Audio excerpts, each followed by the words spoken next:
at these units of measure. It's 12 inches in a foot. Okay, so then it makes logical sense. How many feet should there be in a yard? 12. Is that true? No. How many feet in a yard? 3. Okay, so 12 and 3. Okay, they have 3 in common? Right? Yeah, good, cool. Okay. All right, so then there should be 3 yards in 1 mile. Do you even know how many yards there are in a mile? There's 5,280 feet in a mile, which is a weird number. Does it make any sense? No. Now, let's look at this lovely system. Okay? We said everything goes down to our meter, yes? How many centimeters are there in a meter? Honestly, I don't know. Okay? There's 100. Okay? How many millimeters are there in a meter? 1,000. How many meters are in a kilometer? 1,000. 1,000, 100, 1,000. What do those all have in common? Zeros and ones. Put that together. They're all multiples of 10. And in fact, just about everything in your metric system is based on a multiple of 10. Which is great, because when we do math and we do scientific notation, we always write everything as times 10 to some power, yes? 10 to the first, 10 to the second, 10 to the negative first, 10 to the negative seventh. Okay?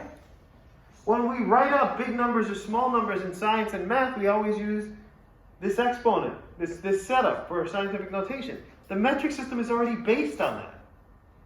So when it comes to measuring things, it just makes it a heck of a lot easier to understand. Does that make sense? Now, the big problem that everybody has when they're doing metric system is, like you said, I just don't remember how to do centimeters to millimeters to this to that. Okay? Well, the great thing about the metric system is that every type of measurement is done exactly the same way. So if you can figure out the way to get it done, you can just apply it to length, width, height, volume, density. Can I leave this with you? What the heck is that? Oh, Okay. thank you. Okay? It doesn't make a difference what you're measuring. Everything's exactly the same. It's done the same way. So I can show you a really short, easy way that doesn't involve you remembering the order King Philip did something with pizzas or whatever the order of that thing is. Or maybe that's the planet. I don't know. Okay? When you want to convert, okay, for the metric system, you have to understand, every unit of the metric system is based on around 1 unit. For example, length is based around the meter. Volume is based around the liter. Yes? Does that make sense? Okay? Force is measured around the newton. If you have tons of force, you can have a kilonewton or something like that. Does that make sense? So there's always what we call a base unit.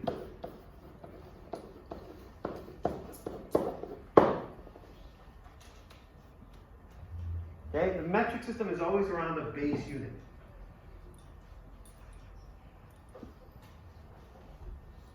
So this would be something like the meter, or the liter, or something like that. Is everybody following that? Yes? And what you do is, in order to change the magnitude, the size of what you're measuring, you add a prefix. Centi, milli, kilo, deca, nano.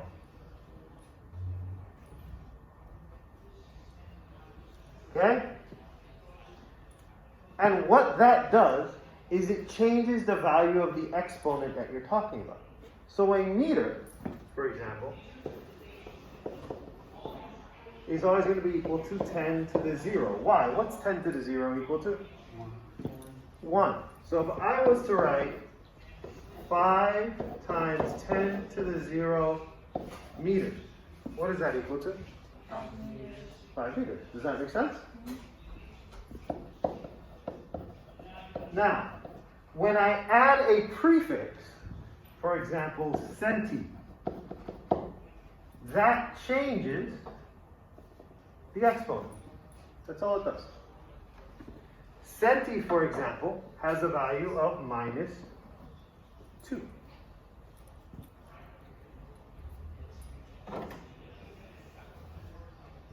Now, how do you remember that? You don't have to. If you look on page 1 of your reference table, which you all have digital access to, in the lower right-hand corner, on the first page, you should see something that says powers of 10. Is it the right-hand corner or left-hand corner? Left-hand corner. Sorry, the lower left-hand corner. Does everybody see that? Yep. Okay? Right there, it gives you the exponent. Okay? It tells you what does that prefix mean. We will work on this on Monday. See you later, guys.